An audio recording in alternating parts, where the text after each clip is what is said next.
these thoughts that we have, we think they're our thoughts, so it makes it really hard to change them. When people meditate, try to not think thoughts. Show me somebody who's done that successfully, consistently. They're full of shit. Right? Everybody, the mind thinks thoughts. But here's the distinction. If I told you 100 years ago we're going to fly to the moon and back, you would call me a lunatic. That's where the term comes from. People still use it, and it doesn't make any sense, because a lunatic is somebody who thought we go to the moon and back and we've done it, right? I didn't know that. Yeah, that's where the term comes from. That's where it comes from.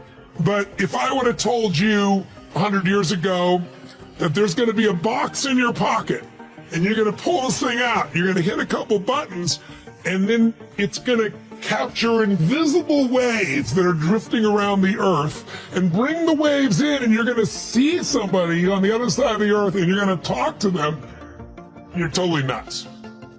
Thoughts are those invisible waves. And when you use your body in a certain way, if I sit like this, I'm going to tap into a different channel of those waves than if I'm sitting like this.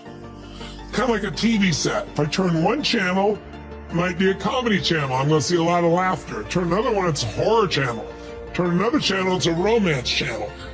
This is what changes which of those waves you touch in. So if you can start to realize that your thoughts that you think are your thoughts, there's nothing unique about your thoughts. They've been around for thousands of years. You're just tapping into them because of what you're doing with your body that makes you either fearful or passionate or courageous or whatever you're feeling. As you go in those states, you get different thoughts. So what I want people to see is that learn how to just see those thoughts go by. Learn how to be entertained by those thoughts. Because I have crazy thoughts, but what I've gotten good at is going, look at that crazy thought. That's not me, that's the mind. Not your mind, because if it's you, how do you change you? Pretty hard. But I really, truly know I haven't heard a thought come out of you that's original. You've called them your thoughts, but they're not. You've stolen them. They've been around forever. When you see that, it's easier to let go of them. And letting go of those thoughts is one of the ways that you free yourself. And again, the more you do it, just like a muscle, you get better and better and better. And all of a sudden, the shit that used to make you crazy or stressed out, I'm like, how many things have you worried about that never came to be? And some people, their life is good, so they worry about other people, so they're never not worried, right? So it's really just a pattern. If you want wealth, real wealth is not just money, it's emotion. It's like, what are we really after in money? You don't want money. You don't want pieces of paper with the pictures of deceased notables on it. You want what you think money will give you. You think it'll give you freedom or security or stability or love. It won't give you love. It'll get you sex. It won't get you love. Money won't, right? So really what you're after is the emotion. And so what I want people to get is the emotion they want now. And all it is a new habit. It's learning to discipline this mind, right? By realizing the mind thoughts are out there and letting them float by and constantly coming back to what can I love about this? What can I appreciate? It's like, if you can learn to love or at least appreciate, start to enjoy the things that you used to get upset about, how much freedom would you have? How much more joy would you have? And I know people who got billions of dollars, I've coached them, who is like, holy shit, they live in scarcity all the time. One man I'll never forget, he's screaming at his wife. I'm in the meeting, I'm in the house, and he's screaming at his wife because she spent some money on a bunch of outfits and stuff like that. And he's a multi-billionaire. He couldn't spend all his money in his lifetime, and then he's totally upset at his daughter who's in her 20s who spent some money too. And I'm like, I pulled him aside afterwards and I said, what do you do this for? And what do you do it for? And he's like, well, it's the principal thing. I said, no, the principal thing is, do you love these people and do you want them to have an abundant life when you don't have one loss, but you live like you're poor, you know? And it's like, I finally got through to him. But so many people, that's why I say money doesn't change you. Money magnifies who you are. So you want to expand the depth of who you are and free yourself from suffering by just knowing it's a pattern of thought and you can change the pattern of thought. The fascinating opportunity that we have now is that the ability to define new values, to distribute goods, to make decisions has never been greater, right? Technology allows us to measure things in such more intricate ways. Like, if you can imagine in the past, someone says, let's make a decision other than money. It's like, okay, well, what are we looking at? What are we counting here? It's hard to say. But in the book, I give an example of Adele, the pop star Adele. She goes on tour. When her tickets go on sale, they immediately get bought by scalpers, and then people have to pay hundreds or thousands of dollars more. Adele found this startup that had built an algorithm that would measure how loyal a fan was to her as an artist. It analyzed their listening data, whatever, and allowed her to invite the top 20 percentile Adele fans in each market, offer them a ticket for $50.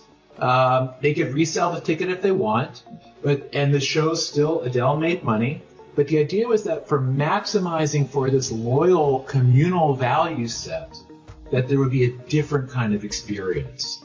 And in 1970, the percentage of incoming college freshmen who said being well off financially was essential or very important was just 28%.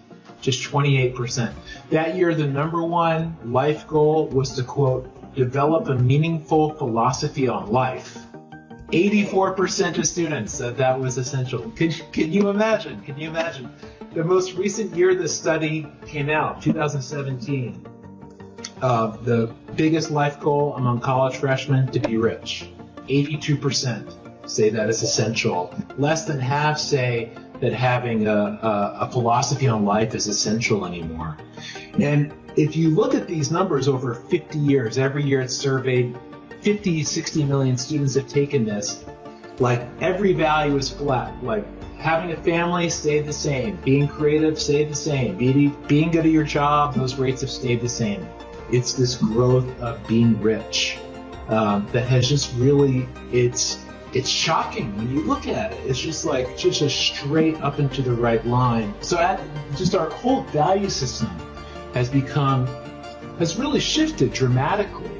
And, but you know, it's hard to recognize the water you swim in. I think the fundamental step that everybody should be taking every day for many aspects of their health, mental, physical, digestive, immune, all of that, is to get 2 to 10 minutes of bright light first thing in the morning on waking. Ideally it's sunlight. You could do it through a window. If you probably shouldn't wear sunglasses while you do it. Don't stare at the sun until you burn your retinas out or something and make it painful. Please don't do that. But just getting bright light exposure first thing in the morning organizes the nervous system and the rest of the organs of the body in such a powerful way that I feel like if you do that most days, if you miss a day, no big deal. But if you do that most days, you're setting yourself on the path to do all the other sorts of things correctly, and your biology will thank you for it. You know, we have coaches, and we have mentors, teachers. This is coming Friday. We're all getting together via Zoom, and we're going to study Robert Kennedy Jr., you know, what he's saying about Bill Gates versus, you know, vaccine. I'm not a vax guy, you know, but we get together to study together. We're always studying. We study constantly. We read books together and all this. And when we have people, well, I'm not interested in studying, then you're not our friend. It's that simple. I mean, it's pretty clear. Just like in the Marine Corps, when we're at sea on a carrier, we have to run 4 miles a day, no matter what. So we get on the aircraft carrier deck and we take laps. Now, I'd rather go sit in the coffee room and smoke a cigarette and drink coffee. But my team ran together. So when we crashed, we were ready. And that's what leadership is. You have to bring people together and move them forward. It's really sad, you know, a lot of days, there are days on missions, I stand on the deck and my friends don't come back. You know, that's no return. They're missing in action today. And so those are the kinds of lessons where it's to test your soul. How strong is your soul? And we all have them. But most of us don't ever put ourselves in the situation where we're testing our soul. And we all have it. I know that. I've seen young men and women just get stronger and stronger and more resilient. What you're calling anti-fragile vitality. But most of those things are just buzzwords, glib buzzwords, you know. Everybody, oh yeah, against the fourth turning and this crap and that crap. And then just show me the money. Show me your money. Show me your team. You know, did this crash destroy you, or did it make you better? So right now, I'm making money hand over fist for the same reason. Prepared for it. My advice to you on that is don't try to deny it. Your mind will always play from a position of safety, not excellence. And so acknowledge it, write it down, and say, okay, this will never work. This is horrible. I suck. I'm not good. Write it down. But then open up another piece of paper and say, okay, I wrote down all the reasons that this might fail. Now let me write down all the reasons that this might succeed. And then take those two pieces of paper and look, and you choose which one you want to follow.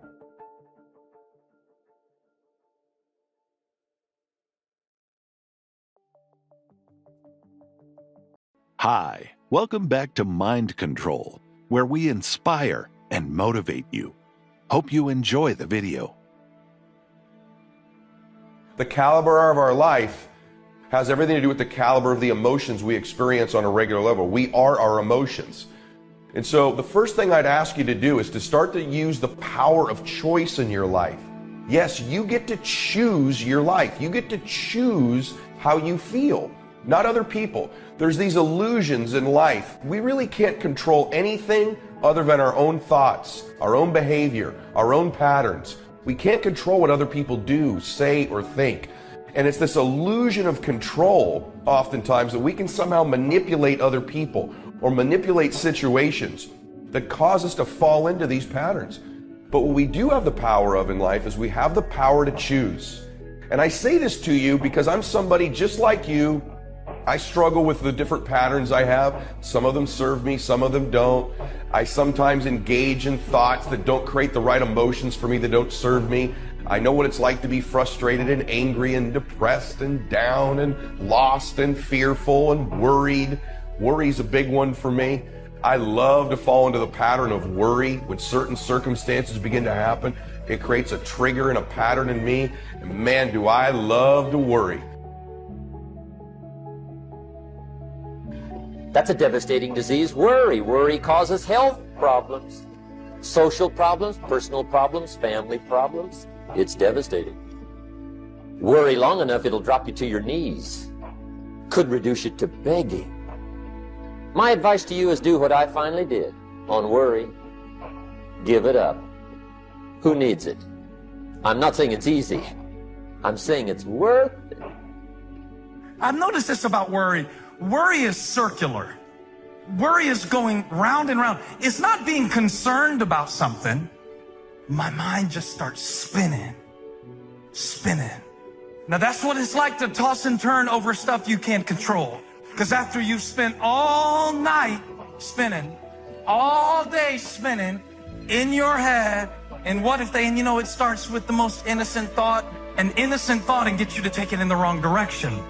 A scenario that on the surface doesn't seem that bad, but it's the way you spin it. I'm not getting anywhere. I'm not working on it. I'm not making progress anywhere. That now by the time that I'm facing my real life challenges, I don't have the equilibrium to apply the effort in the direction that would create a result because I'm so dizzy, I can't find my balance. And now I don't know who to trust. I don't know what to do. I've been able to overcome them by just being aware and choosing. And so the first thing is the power of choice. One of the emotions I challenge you to experience more of in life is bliss. You know, we are the calibration of maybe the 5 emotions we experience on a regular basis. And so if you're experiencing depression, frustration, worry, fear, anxiety, pain on a regular basis, you're going to have one life. if you're experiencing bliss and fulfillment and ecstasy and joy in your life and contribution, recognition and significance, if you're experiencing love, you experience those emotions, you have a totally different life. We have the power to choose which emotions we want to experience. And so I love the emotion of bliss. I love the word bliss because of its definition. Its definition in Webster's is perfect happiness or joy. I love that. Webster's also says some of the synonyms for bliss are joy, pleasure, ecstasy, delight, happiness, euphoria, heaven, paradise, cloud nine, utopia, Eden. These are all synonyms for the word bliss. I like how all of those sound. Those are the noun versions in the dictionary of bliss. The verb, the action of being blissful, according to the dictionary, is to reach a state of perfect happiness, typically as to be oblivious to everything else. Wouldn't that be amazing, to be in perfect happiness and be oblivious to everything else? That's the verb or the action of being blissful. And the antonym, according to Webster's, to bliss is misery. And the last thing we want to be is feeling misery. But oftentimes, we don't choose to be blissful because we choose to be right. We choose to win. We choose to be significant. We choose to be in control. We make choices to try to experience other emotions. And by the way, all of these other emotions are typically outside of our control. Winning is outside of our control. Dominating is outside of our control. All of these things are something we can't control, and we choose them over bliss. But what if you just made a conscious decision right now? I choose bliss. And it's being aware of the other things you choose so that you can be conscious when you go to choose those things, you go for bliss instead. And by the way, not making a choice is a choice. A non-decision is a decision. If you don't choose consciously to begin to experience the emotions you want, okay, for me, bliss is very important. Joy is very important. Peace is very important. Contribution is very important. Connection is very important. What are the 5 emotions that if you could choose them, you'd experience on a regular basis? Just take an inventory of that. You don't have to be perfect. They may change. There may be 8. But what are 5 ones right now? Say them out loud to yourself. What are the 5 ones you'd want? Is it love? Is it ecstasy? Is it joy? Is it passion? Is it intensity? Is it focus? Is it peace? Is it faith? What are the emotions you would choose if you could choose 5 emotions?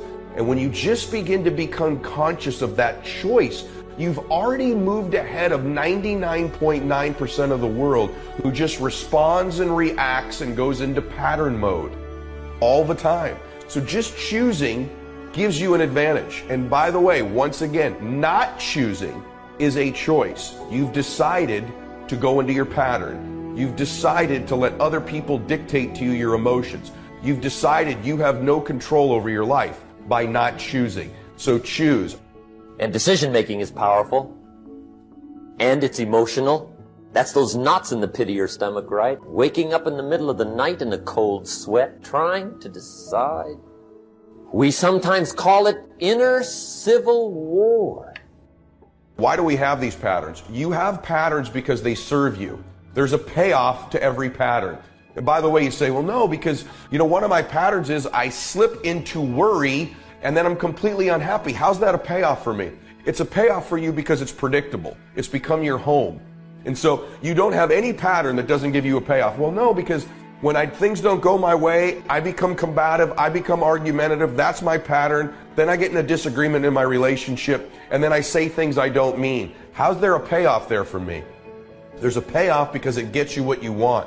Even though you don't know it, it gets you out of the conversation. It gets you maybe to avoid your own responsibility. It gives you the disconnect that somehow you're more comfortable with than dealing with the problem. But I promise you, every pattern you have, both healthy and unhealthy, you have them because there's a payoff for you. So the key to a happier life, the key to a more successful life, is to evaluate our patterns. And when we see them happening, begin to step outside of them and create new ones that serve us. And so what are some of the patterns you have, for example, that don't serve you? So for example, when a difficult situation arises, what is your pattern? What pattern mode do you go into? Do you become more resourceful, more focused, or do you become more fearful, worried, and you begin to make excuses? When you get into a disagreement with a loved one, what is your pattern typically? Do you become more combative? Do you listen less and talk more? Does the pattern do you begin to run this program that you run in such a way that it puts you in a state you don't want to be in? When adversity strikes, when someone puts you down, when there's a hater, what pattern mode do you typically kick into? Do you start to repeat other negative thoughts? Do you replay videos in your mind of other people who have also said negative things to you in the past? Or other thoughts you have about yourself that are loathsome, and you begin to stack these thoughts. Oftentimes, one person says something to us negative, and it creates this pattern we run, doesn't it? When we begin to think of another embarrassing moment, another person who saw something negative, we begin to create other negative thoughts about ourselves to stack it. And you say, how's there a payoff for me in that? Because it's what you're used to. It pays you off by reassuring you, you're right, you're a loser. You're right, you're not going to win. There's a payoff because guess what? Now you don't have to do the real work because you were never one anyway because you're this terribly unprepared person. So that's your payoff. And so you have these patterns, don't you? Now some people, their pattern kicks into winning. When someone puts them down, they start to buck up. They start to get resourceful. They start to feed themselves positive thoughts. They're aware that that's there, and they begin to go into a hyper-productive, positive emotion mode. Yes, they do, believe it or not. When adversity strikes for some people, they go into a fearful mode. They begin to think about all the things that could go worse and worse and worse, and they depress themselves. And that pattern creates the very situations you fear. The same is true when we're successful. Sometimes some people, when they become successful, they go into a pattern when they begin to sabotage themselves and slow down and stop the behaviors that got them there. They begin to believe their own press clippings, that they've arrived. They don't have to do the work they used to do. Maybe they begin to fall into patterns where they get their relationships out of sorts. And that's their pattern. Life starts to go well in business. My pattern is every time life goes well in business, I start having issues in my personal life. And they sabotage the business success with their personal life. And that's a pattern they run. If it's happened more than once to you, it's not coincidental, it's a pattern. And so begin to evaluate these patterns you have that don't serve you and simply begin to choose to create new patterns, more empowering patterns, patterns that give you the emotions and the results you want to have in your life. Emotions are powerful. Sometimes it doesn't take much to alter your whole life direction. We'd like to thank you so much for watching till the end. Don't forget to share your thoughts in the comments section. Please also like, subscribe, and share this video with your friends and families. Please watch our other motivational videos. Thank you again. In your soul, there have been times in your life, I know, when you've had something that you wanted so much. Maybe you wanted something for someone you care about. Maybe you wanted something for yourself, but you became so obsessed with something, achieving and experiencing, whether it was a transformation, in yourself, a change in your business, making a certain amount of money, getting a job, increase of some position. Somewhere in your life, you've gotten obsessed enough to really want to create something that you may not even know how you were going to do it. But you just wanted it, desired it, that you started all of a sudden taking action and you got insights. And before you knew it, what used to be just this impossible dream became a reality. Is it fair to say that at some stage in your life that there are some things today in your life that were once just a dream or a goal, that once seemed difficult or impossible, whether it be the job you have or the relationship you're in and might be taking for granted? Well, then you and I are creators. And very often when we get overwhelmed by so many things we feel out of control by, we start getting into being managers of our life, managing our pain, managing through the situation. You've got to allow yourself to be able to take advantage of uncertainty. You don't have to work on change. Change is automatic. Progress is not. Progress comes when you tell yourself the truth and you're able to feel the uncertainty and take action anyway. The thing that stops us all is fear. It's no surprise. Fear of failure, fear of rejection, fear of the unknown, fear of not looking good. And that fear we could translate into the simple thing of uncertainty.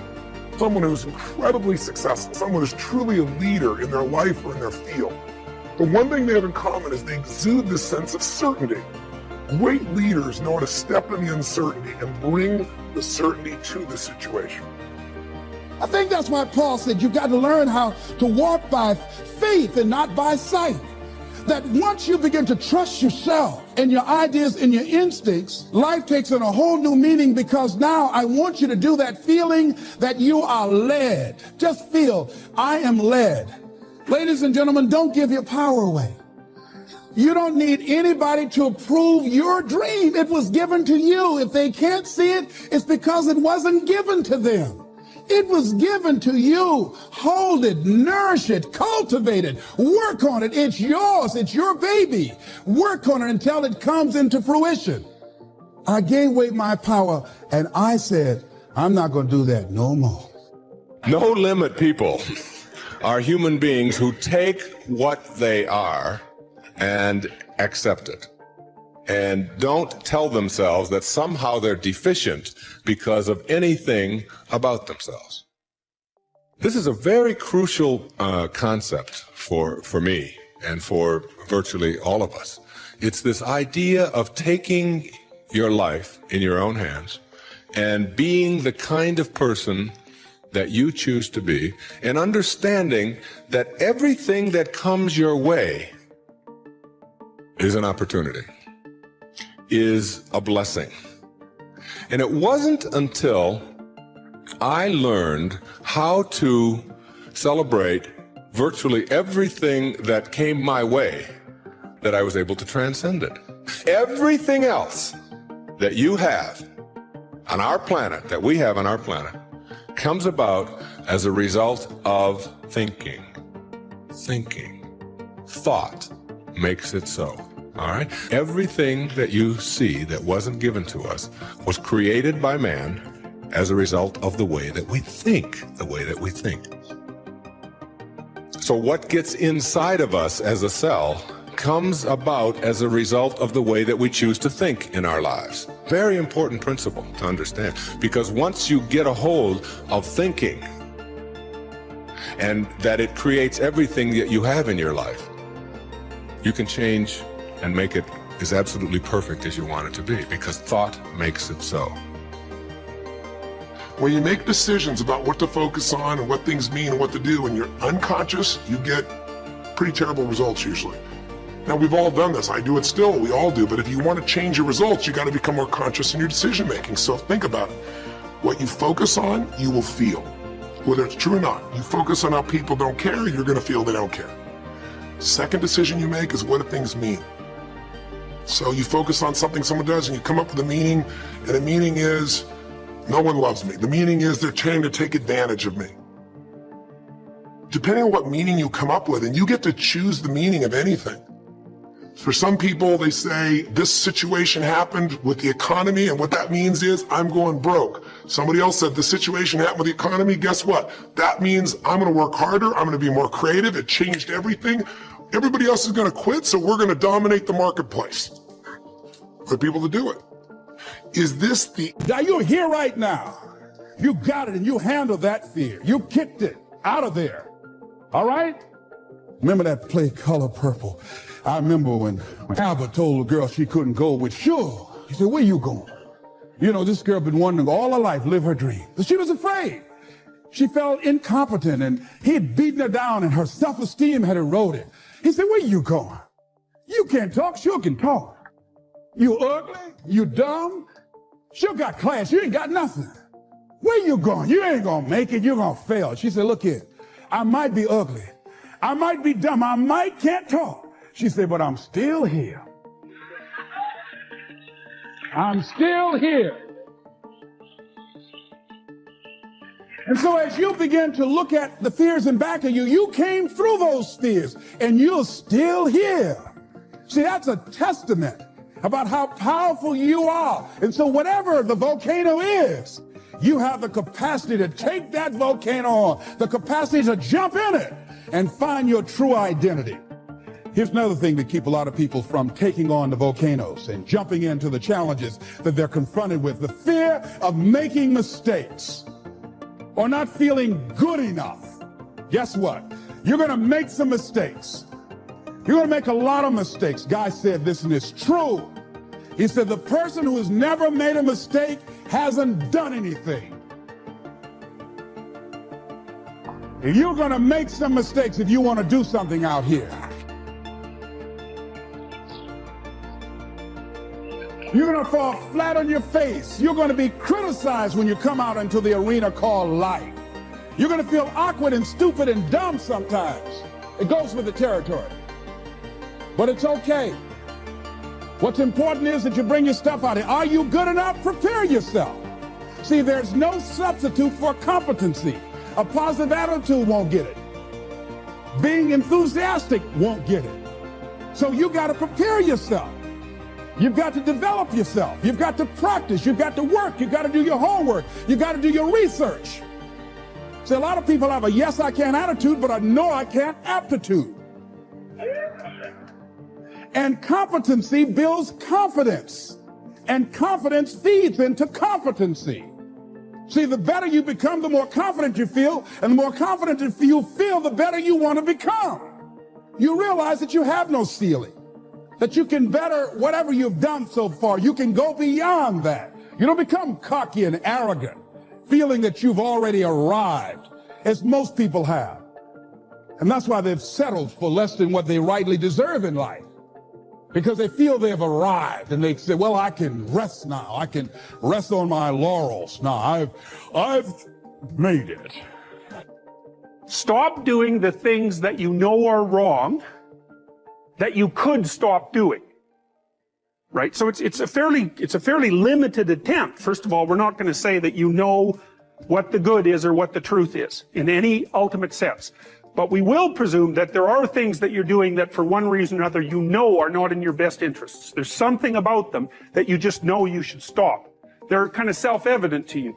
Other things you're going to be doubtful about. You're not going to know which way is up and which way is down. But there are things that you're doing that you know you shouldn't do. Now, some of those you won't stop doing for whatever reason. You don't have the discipline, or maybe there's a secondary payoff, or you don't believe it's necessary, or it's too much of a sacrifice, or you're angry or resentful or afraid. Who knows? So forget about those for now. But there's another subset that you could stop doing. It might be a little thing. Well, that's fine. Stop doing it and see what happens. And what'll happen is your vision will clear a little bit.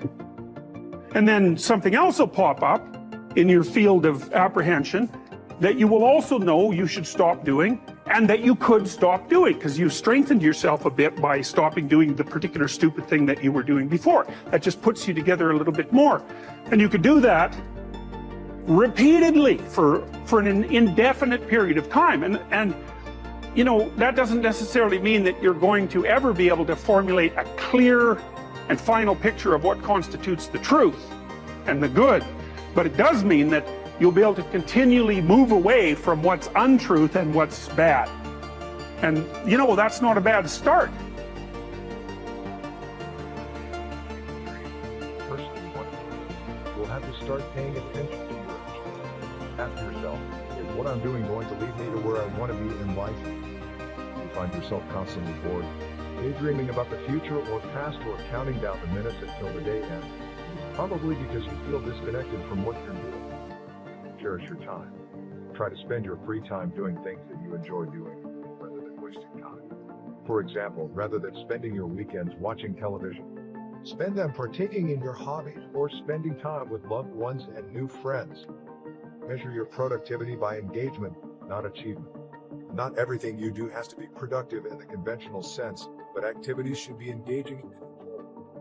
Keep in mind that it is perfectly fine to spend some time doing nothing and just being lazy each day. This can actually help with your imagination and self-awareness. Strive for a balance between doing things you want to do and allowing yourself to just be.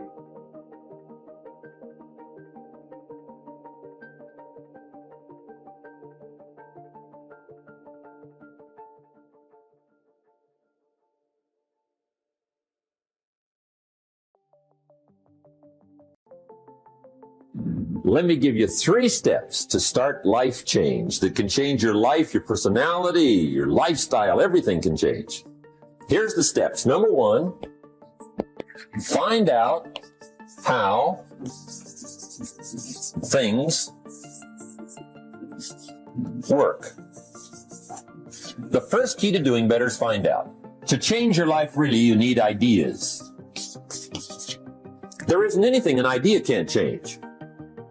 And Schultz taught me the major problem is lack of an idea, not a problem. At first, I didn't have any money. I said to Mr. Shope, I don't have any money. He said, that's not a problem. Now, see, up until then, I always thought it was. Right? I was confused. He said, no, the problem is lack of an idea on how to create money and wealth.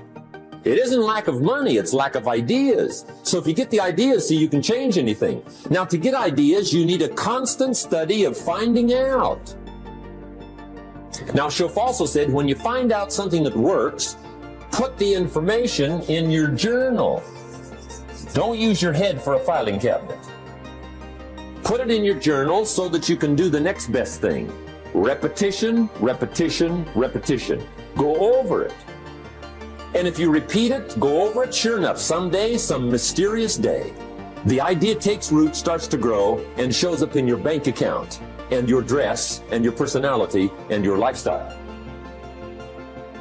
But capture the ideas in your journal. Find out how things work. Shope gave me this word for my life change. He said, study. Great word. If you wish to be successful, study success. If you wish to be happy, study happiness. If you wish to be wealthy, study wealth. Don't leave it to chance. Make it a study.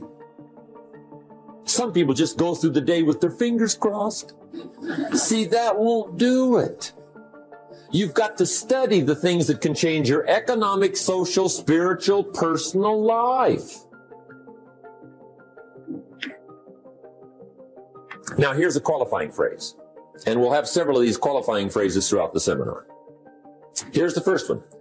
You may not be able to do all you find out. I understand that. You may not be able to do all you find out, but you should find out all you can do. See, you don't want to wind up at the end of your life and discover that you've lived only 1/10 of it. And the other 9/10 went down the drain. Not for lack of opportunity, for lack of information. So that's number one, find out how things work. Now here's the best human virtue for finding out. Curiosity. Make a note of that. Curiosity. Be curious. You might add a word to it that'll help. Childish curiosity.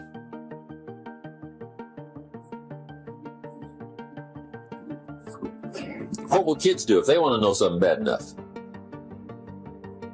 Bug you. That's the phrase. They can ask 1,000 questions. You think they're through? They got another 1,000. They'll drive you to the brink. It's a virtue. When you gotta know, be like a child. In fact, Jesus, the master teacher, said, unless you can become like little children, you might as well forget it. You don't have a prayer. Excellent advice. You gotta be like children. 4 ways, in my opinion, to be like a child. Number 1 is curiosity. Number 2 is excitement. Get excited like a child over your ability to make yourself do anything for change. 3rd is faith. Have faith like a child. Adults are too skeptical. And 4th is trust. Trust is a childish virtue, but the rewards are incredible. Now here's the 2nd step to personal development. Okay, number 1 was find out how things work. Here's number 2. Go to work.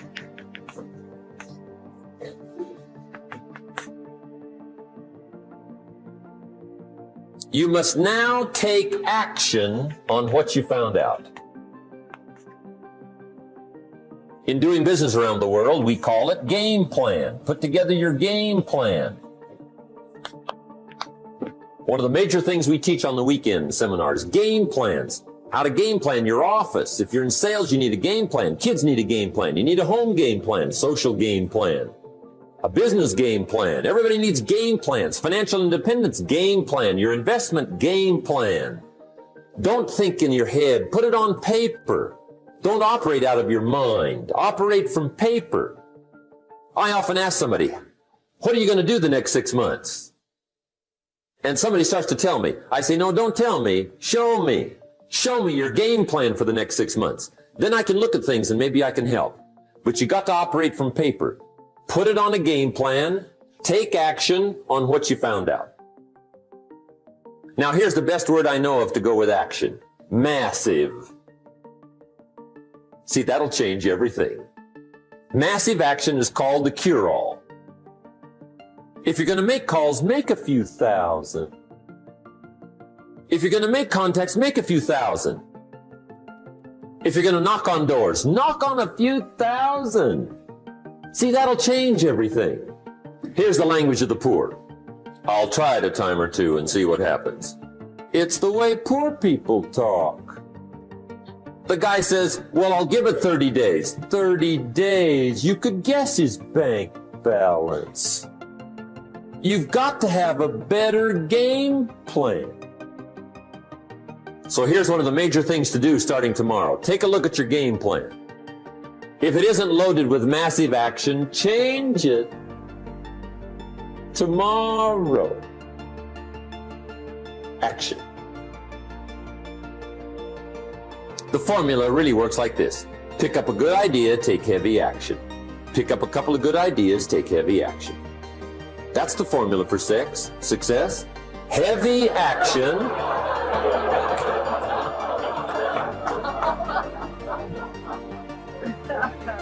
It's a good thing we can edit all this, right?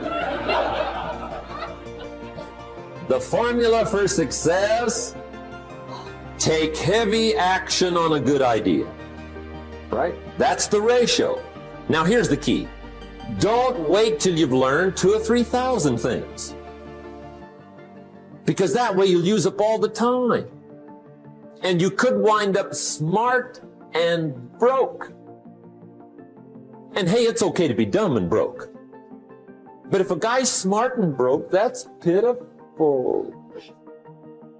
Don't let your learning lead to knowledge. You'll become a fool. Let your learning lead to action. You can become wealthy.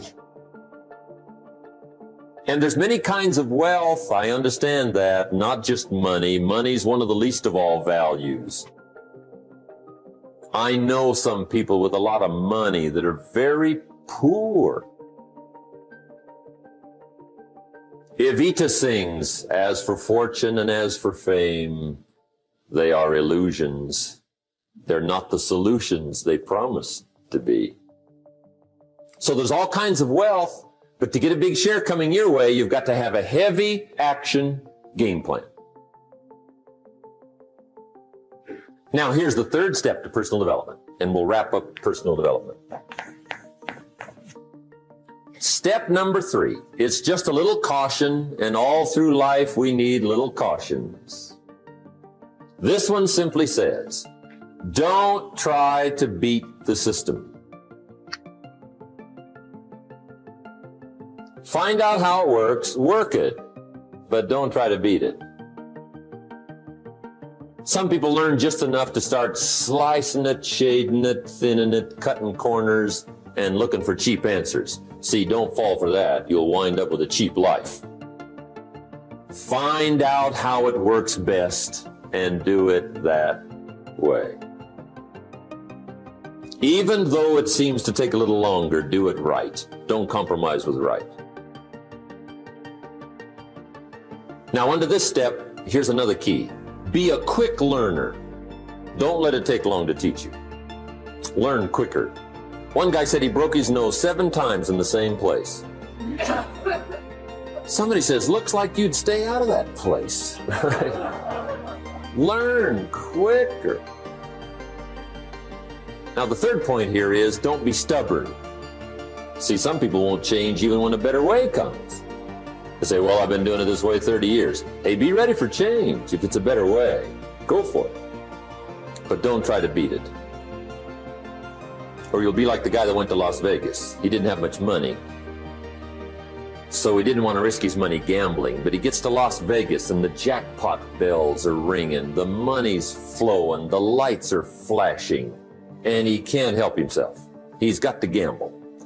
But instead of gambling with his cash, he decides to play the mental gambling game. And the brilliant scheme he worked out goes like this. He'd pick a number like number 3. Mentally, he would bet a certain amount of money on the number. And whether it won or lost, he would jot down that amount in his little pad. I would have won $5 if I'd have made that bet, just to keep track of it, win or lose. That way, come midnight, he can calculate how he's doing, winner, loser, how much, only not his money. Keep his money. Just play this mental gambling game. So here he is around the gambling table, everybody else shelling out their hard-earned cash. He's got this brilliant scheme. Instead of betting with his money, he's betting with his mind, and he lost his mind.